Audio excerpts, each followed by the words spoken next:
Saya kasih tahu ya, di dunia ini tidak ada yang benar-benar hilang. Karena semua berdasarkan hukum kekekalan energi. Yang ada cuma berubah bentuk. Bapak Ibu bayar listrik tiap bulan, mungkin menganggap listrik hilang. Tidak. Listrik sudah berubah bentuk jadi cahaya. Betul?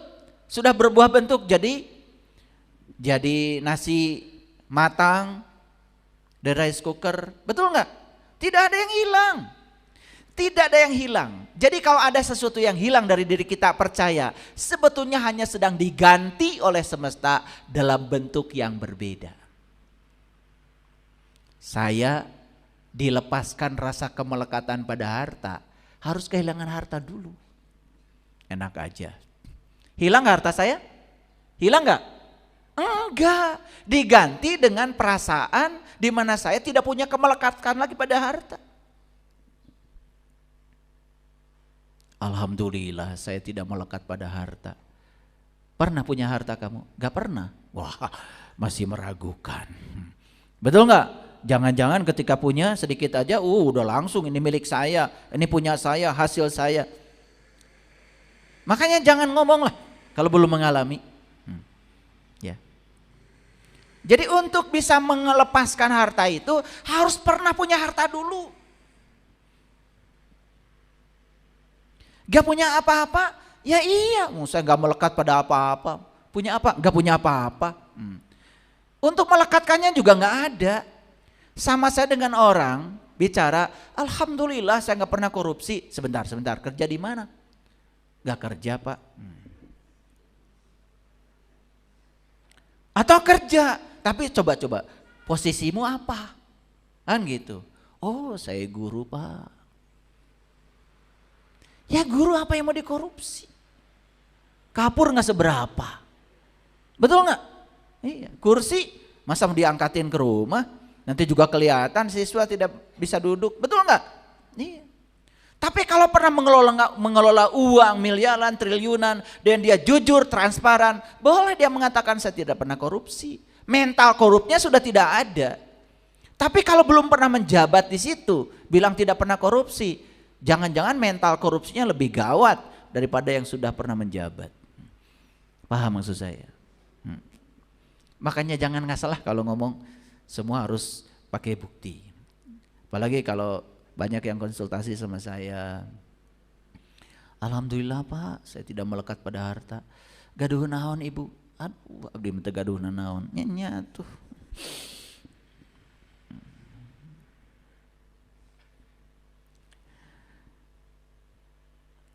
Saatnya kita berhenti melihat kejatuhan dan kehilangan sebagai penderitaan. Apalagi kejatuhan dan kehilangan dianggap sebagai hukuman. Lihat saya semua, Bapak Ibu.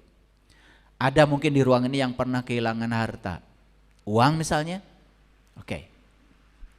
Coba saya mau nanya. Itu harta yang hilang dibandingkan kehidupan yang masih bersama dengan kita. Ada bandingannya enggak? Enggak ada. Saya juga pernah 3M, 4M, pernah saya.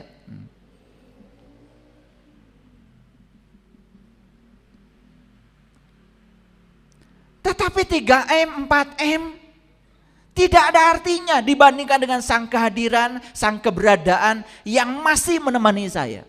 Sebetulnya ketika kita kehilangan harta, hanya sedang diingatkan bahwa sebetulnya dalam dirimu ada yang jauh lebih luar biasa ketimbang yang hilang itu. Sebetulnya hanya diingatkan saja supaya kita fokus kepada yang jauh lebih besar pada diri kita. Itu aja sebetulnya. Begitu fokusnya dirubah, gak ada masalah. Coba lihat tuh. Tumbuhan akan tumbuh pesat kalau disinari terus oleh sinar matahari. Begitu tidak disinari sinar matahari, dia mati. Sama dalam hidup. Kemana fokus diarahkan, ke situ energi mengalir. Hilang uang 100 juta, terus mikirin yang 100 juta. Allah yang bersama kita, menemani kita, bahkan kita masih bernapas, sehat, nyaris tidak dirasakan karena fokus kita pada yang hilang. Ingat ya, ketika kita memfokuskan pada yang buruk, hukum tarik-menarik bekerja, hal buruk akan datang lebih banyak lagi. Itu. Ya, Ini ngaji kesadaran ya. Tidak perlu dihafal semua kata-kata saya, tidak penting. Tidak ada hafalan di sini. Tapi mantra yang tempo hari masih ingat kan? Masih ingat ya? Ya. Dimanapun saya berada, bertemu dengan siapapun, saya akan melakukan kebajikan tanpa pamrih. Dilakukan enggak itu? Oke. Hasilnya bagaimana? Hasilnya dahsyat, luar biasa. Oke, ya teruskan ya. Nah itu udah mulai bener itu, ya. Gak usah baca itu baca ini panjang-panjang, gak usah. Ada murid saya tanya sama saya, ayah katanya, gimana cara mendinginkan kopi supaya cepat dingin? Gampang. Udah, kamu bikin kopi, taruh. Kamu baca surah Yasin 3 kali. Biarkan aja kopi itu. Wah luar biasa ya. Selesai 3 kali baca Yasin, dingin kopi. Wah udah, kan sakti kamu, luar biasa.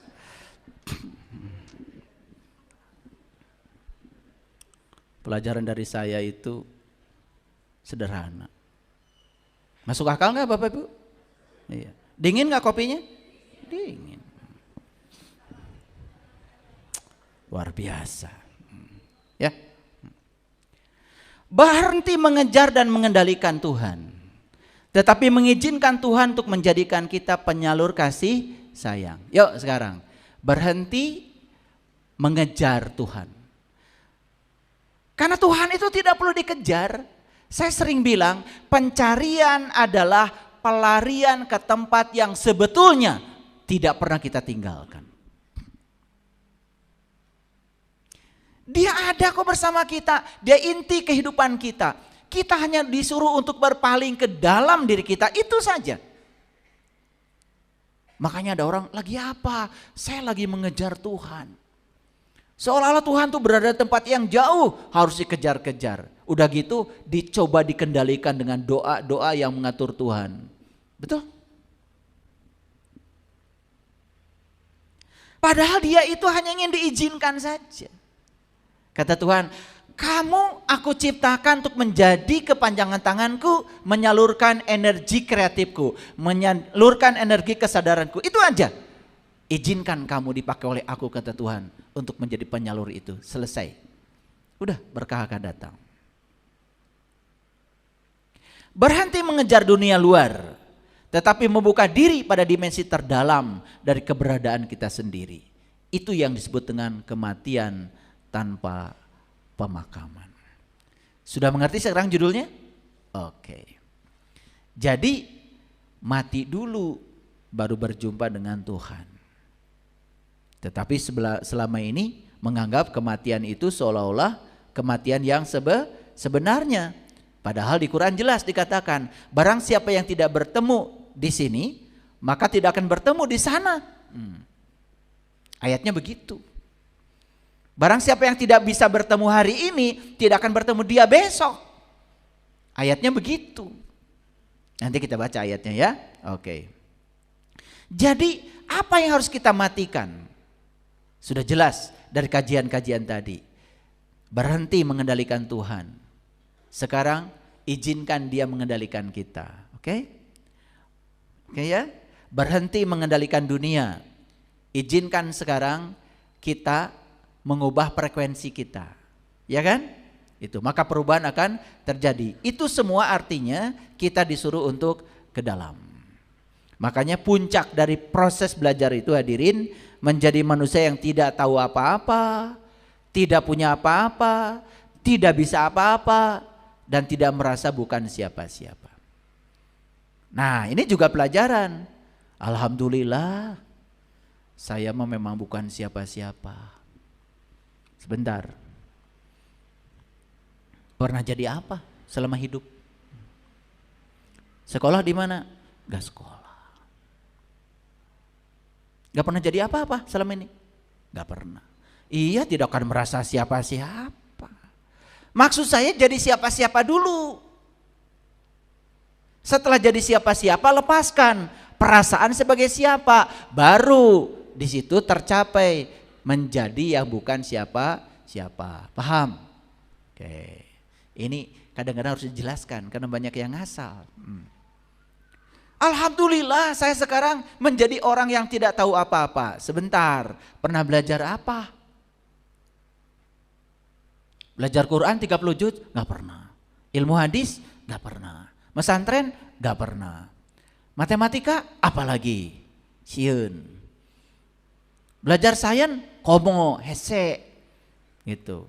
Alhamdulillah saya mah tidak tahu apa-apa. Atuh. Betul gak? Belum pernah belajar apa-apa, ya memang kamu tidak tahu apa-apa. Tidak usah belajar untuk tidak tahu apa-apa. Memang kamu gak tahu apa-apa. Tahu apa-apa dulu, baru belajar merasa tidak tahu apa-apa. Paham maksud saya? Paham? Oke. Nulung kanu butuh, nalang kanu susah. Itu kan artinya sebelum nulung kanu butuh harus dibutuhkan dulu. Paham? Nulung kanu butuh berarti harus dibutuhkan dulu. Paham ya? Nah, tahu nggak gimana caranya kita dibutuhkan? Gampang. Jadi insinyur kan dibutuhkan tuh. Ada orang bikin rumah minta gambar. Jadi dokter kan dibutuhkan tuh. Ada yang sakit dicari tuh. Cari Pak Dokter, Bu Dokter. Konsultasi tentang sakitnya. Betul? Gitu. Ada orang kesulitan hukum. Jadi sarjana hukum dulu kan dibutuhkan. Jadi pengacara ngasih konsultasi hukum. Jadi nulung kanu butuh, kata leluhur kita, menolong orang yang butuh, kamu harus dibutuhkan dulu. Dan tidak mungkin kamu bisa menolong orang yang butuh, kamu gak dibutuhkan, bukan siapa-siapa. Paham maksud saya? Nalang kanu susah artinya apa? Menolong orang yang susah harus apa dulu? Ya kayak dulu. Biar aku paciwit-ciwit yang nu susah. Betul nggak? Nyaangan kanu poeken harus apa dulu? Nah gitu. Diulang-ulang kata-kata saya. Oh pokoknya saya mau nulung kanu butuh heula. Ari maneh geus jadi naon? Ngeri. Jangan ngasal lah pokoknya kalau ngomong itu, ya. Nyaangan kanu poeken berarti harus caang dulu. Ngahudangkan kanu sare berarti harus hudang heula maneh. Napa kanu poho berarti kalian harus eling dulu. Ini mau mengingatkan tentang Tuhan. Dia sendiri tidak tahu dan kenal kepada Tuhan. Hanya nyebut-nyebut nama Tuhan. Menjelaskan sifat Tuhan. Dikiranya penjelasan tentang Tuhan dianggap Tuhan. Bahaya. Penjelasan tentang air bukan air. Ya? Iya. Air mata eta nu dileut. Ada buku tentang air. Rahasia air. Awas itu bukan air. Penjelasan tentang air tidak sama dengan air. Penjelasan tentang Tuhan tidak sama dengan Tuhan. Itu hanya persepsi aja dari yang menjelaskan. Hati-hati.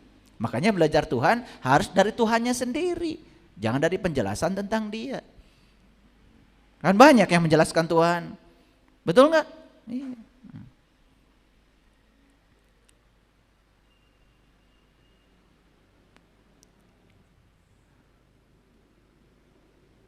Ngantar kanu keeng. Membebaskan orang yang ketakutan. Harus apa dulu? Ya berani dulu, kamu aja masih penakut. Betul gak? Mau belajar aja takut sesat, takut salah. Ya mau belajar aja, nanti juga ada perjalanannya sendiri-sendiri. Oke. Nah, jadi untuk bisa mati selagi hidup, atau mengalami kematian tanpa pemakaman, syaratnya satu. Kita harus sudah terbuka dulu pikirannya. Sudah terbuka dulu mata kolbunya. Kenapa? Karena keterbukaan mata kolbu, keterbukaan pikiran akan mengantarkan kita kepada situasi yang berbeda.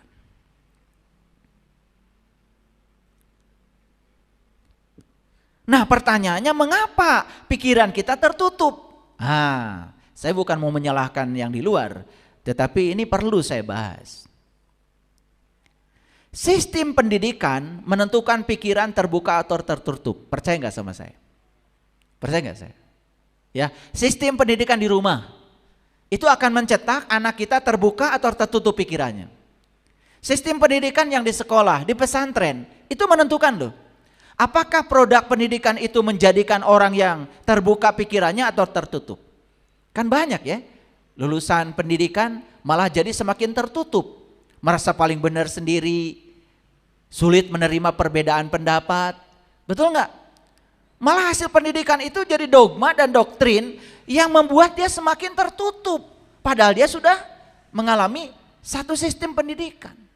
Makanya sistem pendidikan pun menjadi sangat berbahaya bagi kita, bagi anak-anak kita, kalau di dalamnya tidak mengantarkan para peserta didik menjadi terbuka pikirannya. Bapak Ibu kan mungkin juga pernah sekolah, betul nggak? Coba setelah sekolah belajar mata kuliah A, mata kuliah B, mata kuliah C, saya mau nanya, semakin terbuka atau semakin tertutup? Kalau semakin terbuka, semakin cerdas cara berpikirnya, nah itu berarti sistem pendidikan berhasil. Tapi kalau merasa paling benar sendiri, tertutup pada pandangan orang lain, wah itu sudah gagal tuh sistem pendidikan. Nah oleh karena itu pendidikan sejati sebetulnya bukan mengisi otak kosong. Tapi pendidikan sejati sebenarnya adalah membuka pikiran yang tertutup. Nah Bapak Ibu sekarang sedang ikut kuliah dengan saya. Ini sistem pendidikan bukan? Sistem pendidikan.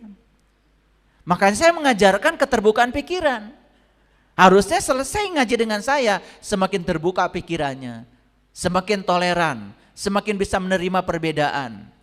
Bahwa manusia tidak selalu sama pendapatnya, hargai semua perbedaan pendapat. Kan keren, bukan hasil pengajian malah justru yang paling benar itu Pak Saipul. Semua yang di luar Pak Saipul sesat. Itu sistem pendidikan yang racun itu. Tapi banyak yang kayak gitu. Banyak. Bahkan tidak boleh berguru ke tempat yang lain. Karena yang paling benar saya. Bahkan menjamin masa depannya seperti apa. Awas, hati-hati. Ketika kita ngaji, belajar, semakin terbuka pikirannya, semakin keren. Makanya keterbukaan itu membuat kita menjadi bijaksana. Karena kita punya berbagai macam sudut pandang. Makanya orang yang sudut pandangnya kaya biasanya tidak mudah menghakimi orang. Coba lihat yang ilmunya sedikit, pasti kan teriak-teriak menyalahkan orang lain.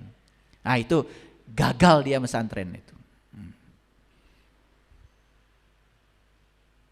Nah makanya di Quran surat Al-Baqarah ada ayat yang bagus sekali. Innal lazina kafaru sawaun alaihim aandartahum am lam tumtirhum la yu'minun. Saya mengartikan kafir itu artinya tertutup. Sedangkan iman artinya terbuka sesuai dengan definisi iman dari Rasulullah SAW. Beliau mengatakan begini kan, al iman tasdikun bil qalbi wa ikrarun bil lisan wal amalun bil arkan. Jadi iman itu harus dimulai dengan pembenaran oleh kolbu. Kalau kita lihat kolbu dalam Al-Quran fungsinya ada 3. 1 kolbu itu untuk melihat, 2 untuk mendengar, 3 untuk memahami. Dan untuk melihat, mendengar dan memahami jelas kolbu harus terbuka. Kalau tertutup tidak mungkin bisa memahami. Betul apa tidak? Nah oleh karena itu maka ya sederhananya sebetulnya kafir itu artinya tertutup. Sedangkan iman artinya terbuka. Nah coba baca ayat ini. Sesungguhnya orang-orang yang tertutup apa saja? Tertutup pikirannya, ya kan? Tertutup kolbunya, tertutup hatinya, apa saja yang tertutup. Sama saja bagi mereka diberi peringatan atau tidak diberi peringatan tidak akan terbuka. Makanya percuma Bapak Ibu datang ke sini dengan membawa pikiran yang tertutup. Paling juga ilmu yang saya sampaikan dibenturkan dengan ilmu-ilmu lama yang tidak ada artinya. Tapi kalau terbuka, oh iya, saya mau koreksi cara pandang saya terhadap hidup. Rupanya ini yang membuat hidup saya tidak maju-maju nih. Ya, pikiran lama yang tidak melayani. Karena terbuka, siap menerima pengetahuan baru. Karena napasnya juga udah baru kan. Nih Bapak Ibu saya tanya, selama mendengarkan kajian saya sudah berapa kali bernafas? Nggak ngitung. Tuh, makanya benar kata Allah. Siapa yang mencoba menghitung nikmatku, latuh suha, tidak akan bisa dihitung. Ditanya aja sepanjang ikut kajian saya berapa kali nafas, Bapak Ibu tidak bisa menjawab. Apalagi kalau ditanya selama hidup berapa kali bernafas. Latuh suha, tidak bisa dihitung. Betul? Ya. Tetapi saya ingin tanya, sepanjang tadi mendengarkan kajian saya, ya, ada pemahaman-pemahaman baru nggak yang masuk? Kenapa bisa masuk? Karena terbuka, diizinkan. Tapi kalau sudah menutup diri, tidak mau membuka diri pemikiran, apalagi merasa seolah-olah paling benar, hadir di sini hanya kesia-siaan. Ingat ya, saya di kajian ini bukan sedang mengisi otak ibu bapak yang kosong, gak penting bagi saya. Tapi saya sedang meningkatkan keterampilan berpikir, supaya keterampilan berpikir kita meningkat. Itu yang akan meningkatkan kapasitansi.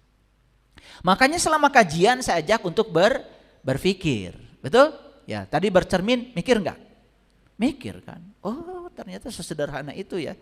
Saya ingin senyum yang di luar, tapi saya berdua tuh tidak terjadi. Coba senyum yang di dalam, yang di luar senyum, senyum. Makanya ubah frekuensi kita di dalam, maka dunia akan berubah. Keren. Ulangi sekali lagi. Sesungguhnya orang yang tertutup apanya? Pikirannya, hatinya, apa saja. Sama saja bagi mereka, diberi peringatan, tidak diberi peringatan, gak akan berubah. Coba ya. Orang yang tertutup tidak pernah belajar hal baru. Hanya mengulang-ulang pelajaran lama. Itu orang yang tertutup. Ya, puas dengan hafalan. Nah, oleh karena itu maka tujuan dari pendidikan, ini pendidikan secara umum ya, baik pendidikan di masyarakat, di keluarga, di sekolah, di pondok pesantren, di universitas. Makanya saya selama mengajar 34 tahun di universitas selalu menantang mahasiswa untuk berpikir. Makanya ya, setiap saya ngasih kuis kepada mahasiswa, selalu mereka ya nilainya itu tidak bagus. Kenapa? Kalau saya menyampaikan suatu hafalan, kemudian kuisnya mengulang yang dihafal, 100 mahasiswa semua. Tapi kalau saya menyampaikan cara berpikir di satu soal, kemudian saya ekstrapolasi, soalnya beda, bukannya itu lagi, tapi cara berpikirnya sama. Nyaris mahasiswa saya sering mengalami masalah. Rata-rata kuisnya 0. Kenapa? Karena dari kecil dibiasakan menghafal. Tidak dibiasakan berpikir. Apalagi mengungkapkan hal baru yang disebut dengan berpikir kreatif. Nah, kita buka dulu ya rahasianya. Jadi tujuan pendidikan itu yang sebenarnya adalah menggantikan pikiran yang kosong dengan pikiran yang terbuka. Awas, bukan dengan pikiran yang isi. Makanya pendidikan bukan menjejalkan knowledge. Kalau pendidikan itu menjejalkan pengetahuan, gak perlu ada sekolah, gak perlu ada universitas. Sudah ada Google. Betul apa tidak? Jadi kalau sekolah itu hanya mengulang-ulang pengetahuan lama yang sudah usang, tapi tidak mengembangkan keterampilan berpikir, gak perlu ada sekolah, apalagi mahal-mahal.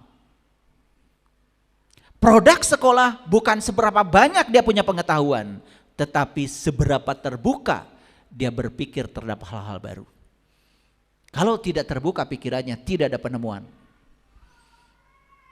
Oke, ngerti? Oke.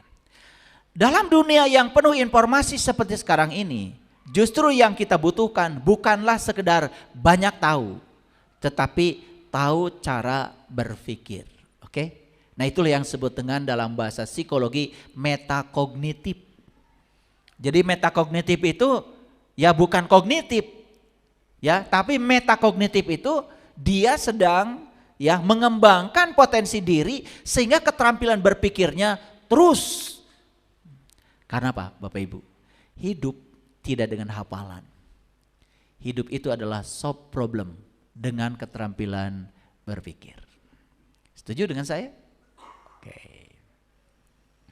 Jadi pendidikan bukan mengisi otak, tetapi ya pendidikan itu adalah mengembangkan potensi otak. Kalau mengisi otak ya seperti ember yang diisi air.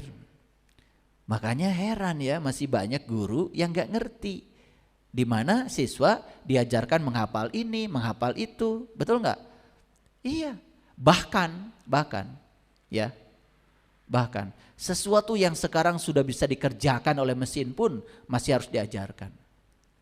Kalau dulu mungkin tambah, kali, mungkin harus diajarkan ya, bagi, betul nggak? Nah sekarang kan sudah ada mesinnya. Ajarkan yang lain daripada buang-buang waktu, mengajarkan tambah-tambah, kali-kali. Toh pedagang juga di pasar gak ada yang tidak pakai kalkulator. Betul nggak? Iya. Kan lebih bagus otak anak ini dikembangkan untuk menalar sesuatu yang lebih dari itu. Daripada disuruh membagi, mengali, menjumlah, semua sudah bisa dikerjakan oleh kalkulator. Betul nggak? Iya. Saya punya murid dokter. Saya tanya, kamu selama sekolah belajar apa? Oh menghafalkan huruf-huruf Latin, apa istilah-istilah Latin. Tentang bakteri, istilah latinnya apa. Terus kalau kamu jadi dokter masih baca buku? Wah enggak dihafal lagi. Ya tinggal lihat aja. Betul nggak? Mau lihat resep juga ada katalognya, tinggal baca. Jadi hafalan itu sekarang sudah tidak dibutuhkan lagi. Makanya dalam teori kognisi, hafalan itu hanya keterampilan yang paling dasar yang disebut dengan mengingat. Di atas itu ada lagi memahami, ada lagi menerapkan, ada lagi menganalisis, ada lagi mengevaluasi, ada lagi mensintesa. Nah, dari analisis ke atas itu disebut dengan high order thinking. Berpikir tingkat tinggi, itu yang dibutuhkan dalam hidup. Jadi pendidikan itu mirip seperti membuka jendela. Bapak Ibu. Ini karena tidak dibuka, ruangan ini pengap. Coba, kalau diganti, dibuka jendelanya, mengalir nggak udara baru? Itulah pendidikan. Pendidikan itu seperti mengalirkan udara baru ke dalam ruangan dengan membuka jendela. Coba jendelanya tutup terus. Hanya itu aja di ruangan. Pengap. Makanya yang tidak berkembang pikirannya pengap. Apalagi hanya puas dengan pengetahuan-pengetahuan lama yang hanya hafalan dan tidak menolong. Tetapi Bapak Ibu, pernah nggak pagi-pagi membuka jendela? Pernah nggak? Gimana tuh? Silau. Terasa asing? Terasa asing. Tapi lambat laun ketika udara segar masuk ke ruangan, terasa kamar menjadi jauh lebih nyaman. Itulah pendidikan. Ya, jadi kalau sekarang sumpek, kehidupan kita nggak berubah-berubah. Jangan-jangan ada sisa-sisa masa lalu dari produk pendidikan yang tidak diganti karena kita tidak membuka jendela. Paham? Sudah siap membuka jendela? Sudah siap silau? Hah? Kan begitu dibuka pemikirannya oleh saya silau dulu kan? Silau, iya teh naon? Wah, betul nggak? Betul nggak? Ini teh apa? Masa tidak boleh mengubah dunia? Tuh kan? Silau kan? Ya. Padahal kita sudah terbukti, kita terus mengubah keluar itu tidak ada hasilnya. Begitu membuka ke dalam, ada hasilnya. Ada perempuan dalam sesi konsultasi ngadu sama saya. Yang diadukan itu apa? Suaminya. Suami yang dicurigai. Apa yang kamu lakukan? Setiap pulang saya cek Pak, e-tolnya kemana aja. Pak. Apalagi yang kamu lakukan? Saya pasang GPS Pak di mobilnya. Dia pergi kemana aja, dia berhenti di rumah siapa aja. Bagus. Terus apalagi yang kamu lakukan? Saya menggaji orang untuk mengikuti dan membuntuti dia kemanapun dia pergi. Bagus. Berapa gajinya? 10 juta Pak sebulan. Keren kamu. Hasilnya apa? Hasilnya saya tambah sakit hati Pak. Itulah kebodohan. Betul gak? Iya. Dikiranya dengan begitu jadi semakin itu hukum tarik menarik. Dia kan jadi terus berpikir, kenapa berhenti di sini? Dianalisis.